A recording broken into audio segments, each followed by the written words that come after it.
نبی علیہ الصلوۃ والسلام حدیث مبارکہ میں آتا ہے کہ نبی علیہ الصلوۃ والسلام ما غاب رسول اللہ صلی اللہ علیہ وسلم طعاما قط، نبی علیہ الصلوۃ والسلام نے کھانے میں کبھی عیب نہیں نکالا۔ ان اشتہا اکلہ، اگر آپ کو کھانے کے اشتہا ہوتا، آپ کو کھانا پسند آتا تو آپ کھا لیتے، وَإِن كَرِهَهُ تَرَكَهُ، اور اگر آپ کو کے طبیعت کا موافق نہ ہوتا کھانا تو آپ علیہ الصلوۃ والسلام اس کو چھوڑ دیتے، اس میں عیب نہ نکالتے۔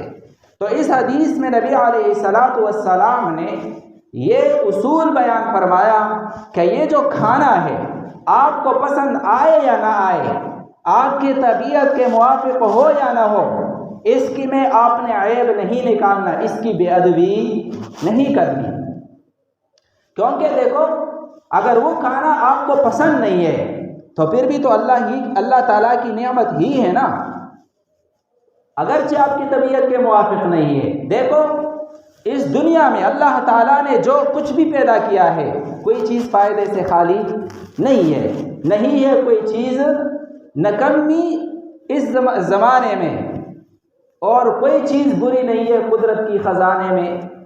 جو شاعر کہتا ہے جو چیزیں ہم اس کو نکمی سمجھتے ہیں یا اس کو ہم برا سمجھتے ہیں حکمت کے خلاف، یا اس کو یہاں تک کہ جو چیزیں ہمارے لیے مضر ہیں وہ بھی عمومی احوال اور پوری دنیا اور کائنات کے نظام کو دیکھتے ہوئے وہ بھی فائدے سے خالی نہیں ہے۔ ایک بادشاہ تھا نا، اس کے مکھی آئے اور اس کے ماتھے پر یا اس کی ناک پر بار بار بیٹھے، تو اس نے پاس وزیر بیٹھے ہوئے وزیر سے کہا یار پتہ نہیں اللہ تعالیٰ نے یہ مکھی کیوں پیدا کی ہے، اس میں کیا حکمت ہوگی؟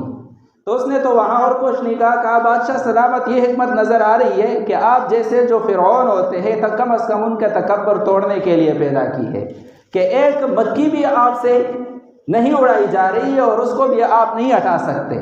تو پتہ چلا کہ بھائی آپ اتنے کمزور ہو کہ ایک مکھی کے مقابلہ کرنے والے بھی نہیں ہو۔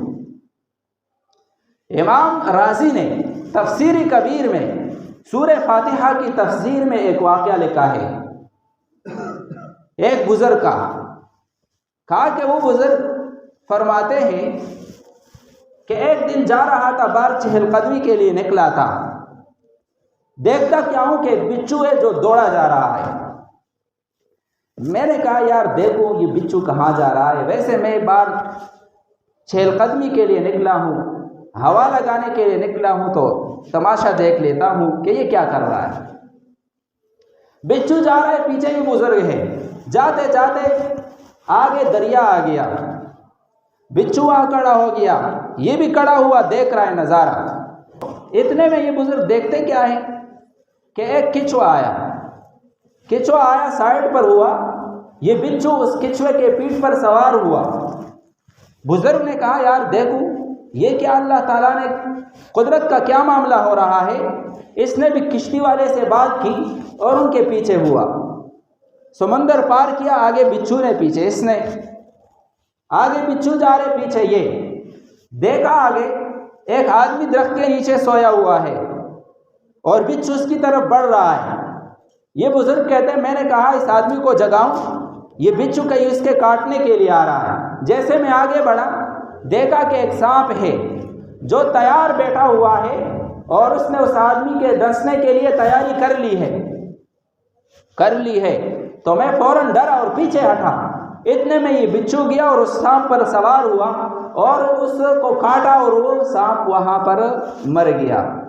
تو اتنے میں وہ آدمی بھی جاگ اٹھا، جیسے اس نے جاگ اٹھا تو اس کے پاس سے یہ بچھو جا رہا تھا، اس نے چپل اتارا اور اس کو مارنے لگا۔ میں نے اس کو روکا، بھائی تھوڑا صبر کر، میں کہانی سناتا ہوں، یہ بچھو آپ کا خیرخواہ ہے، یہ آپ کے کاٹنے کے لیے نہیں آیا۔ اصل واقعہ یہ ہوا کہ یہ سانپ آپ کے کاٹنے کے لیے یہاں پر آ گیا تھا، تیاری کر لی تھی، اللہ تعالیٰ نے وہاں سے یہ بچھو کو بھیجا اور اس نے آپ کی مدد کی اور سانپ سے آپ کو بچا دیا۔ تو اللہ تعالیٰ نے دنیا میں جو کچھ بھی پیدا کیا ہے وہ فائدے سے خالی نہیں ہے، یہاں تک کہ زہریلے اور مضر جانور اور کیڑے مکوڑے جس میں ہم کوئی فائدہ نہیں سمجھتے وہ بھی اللہ تعالیٰ کے ہاں حکمت سے خالی نہیں ہے۔ جب ایسی چیزیں بھی اللہ تعالیٰ کی طرف سے نعمت ہے اور ان کے پیدا کرنے میں حکمت ہے، تو ایک کھانا جو آپ کی طبیعت کے موافق نہیں ہے اس میں بھی اللہ تعالیٰ کی ہزار نعمتیں ہیں اور ہزار حکمتیں ہیں۔ اگر آپ کو پسند نہیں ہے دوسرے کو وہ کھانا پسند ہوگا، اگر آپ کو پسند نہیں ہے تو بھائی وہ کس کا؟ کتے کا کام آ جائے گا، بلی کے کام آ جائے گا، پرندوں کے کام آ جائے گا، کسی اور مخلوق کا وہ رزق ہے۔ تو لہٰذا کھانا بہرحال کھانا ہے، اگر آپ کی طبیعت کے موافق نہیں ہے تو کھانے کو برا بلا نہیں کہنا چاہیے۔ اس میں کھانے کی ناقدری ہے۔ قاعدہ کلیہ یہ ہے کہ جس چیز کے بڑی مقدار سے آدمی فائدہ اٹھاتا ہے اس چیز کے چھوٹے مقدار کی تعظیم اور تکریم کرنا بھی انسان کے اوپر کیا ہے؟ واجب ہے۔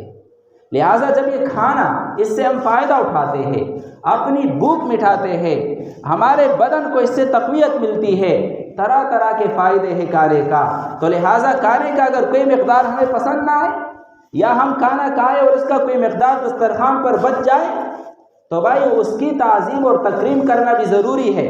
یہ جو ہم دسترخوان اٹھا کر وہاں کوڑا دان کے اندر جاڑ دیتے ہیں یہ کھانے کی بھی ادبی ہے۔ ایک بزرگ کے بارے میں آتا ہے، غالباً حضرت یعقوب نانوتوی رحمۃ اللہ علیہ یا کوئی اور تھے، مفتی شفیع صاحب رحمۃ اللہ علیہ فرماتے ہیں میں نے ان سے پاس کھانا کھایا، بیٹھا، دسترخوان اٹھانے لگا، میں نے دسترخوان اٹھانا چاہا، کہا کہ بھائی ٹھہرو، دسترخوان اٹھانے کا طریقہ بھی آتا ہے۔ تو میں نے کہا حضرت دسترخوان جاڑنا یہ کون سا فن ہے؟ اس نے کہا کہ نہیں، دیکھو یہاں دسترخوان میں ہڈیاں بھی ہیں، بوٹیوں کے چھوٹے ذرات بھی رہ گئے ہیں، پھر ٹکڑے ہیں، اس میں چھوٹے ذرات بھی اور بڑے ٹکڑے بھی ہیں۔ کہا کہ وہ بیٹھ گئے، یہ چاروں چیزیں اس نے الگ کر دی۔ پھر کہا کہ یہ جو ہڈیاں وغیرہ ہے اس کے لیے فلاں جگہ مختص ہے، وہاں پر ڈالو، وہاں کتے کھا لیتے ہیں۔ یہ جو چھوٹی بوٹیاں ہیں یہ فلاں جگہ پر ڈالو، وہاں بلی آتی ہے، وہاں وہ یہ کھا لیتی ہے۔ یہ جو چھوٹے ذرات ہیں وہاں چونٹیوں کا بل ہے، اس کے پاس ڈال دو، یہ وہ کھا لیتے ہیں۔ اور یہ جو بڑا ٹکڑے ہے یہ میں دیوار کے اوپر رکھتا ہوں، یہاں پرندے آ کر اس کو اٹھا لیتے ہیں۔ کہا کہ یہ سارا اللہ تعالیٰ کا رزق ہے، ہر مخلوق کا اس میں حصہ ہے، لہٰذا اگر آپ نے دسترخوان اٹھانا ہے تو کھانے کا کوئی حصہ بھی ضائع نہیں ہونا چاہیے، یہ بے ادبی ہے۔ اور جب ہم یہ بے ادبی کرتے ہیں تو پھر بے برکتی آتی ہے۔ اس وجہ سے کھانا اگر پسند آئے تو کھا لے انسان، اگر پسند نہ آئے تو عیب نہیں نکالنا چاہیے کہ یہ اللہ تعالیٰ کی نعمت ہے، بلکہ کھانا اگر پسند آئے تو اس کی تعریف کرنی چاہیے، اگرچہ معمولی قسم کا ہو۔ نبی علیہ الصلوۃ والسلام گھر تشریف لے گئے، ایک دفعہ گھر میں کھانا طلب کیا کہ کھانا لے آؤ، گھر میں کچھ اور نہیں تھا، وہ سرکہ لے آئے۔ نبی علیہ الصلوۃ والسلام کے سامنے سرکہ رکھا گیا، نبی علیہ الصلوۃ والسلام نے جب دیکھا تو کہا کہ نعم الادم الخل، نعم الادم الخل، کافی مرتبہ اس کی تعریف کہے کہ بھائی سرکہ تو بہترین سالن ہے، سرکہ تو بہترین سالن ہے۔ دیکھو سرکہ کو سالن کے طور پر کوئی کھاتا بھی نہیں ہے، ویسے زبان کے چٹخارے کے لیے اور مزے کے لیے کسی چیز میں ڈال دیا، کھا لیا، لیکن نبی علیہ الصلوۃ والسلام کے سامنے جب وہ پیش کیا گیا اور نبی علیہ الصلوۃ والسلام نے اس کو چکھا اور موافق آیا تو اس کی تعریف کر دی، تو پتہ چلا کہ کھانے میں عیب نہیں نکالنا چاہیے بلکہ کھانے کی تعریف کرنی چاہیے۔ یہ کھانے کے ادب ہے اور اس میں اس کھانے کی تعظیم ہے، کھانے کی تعظیم ہے۔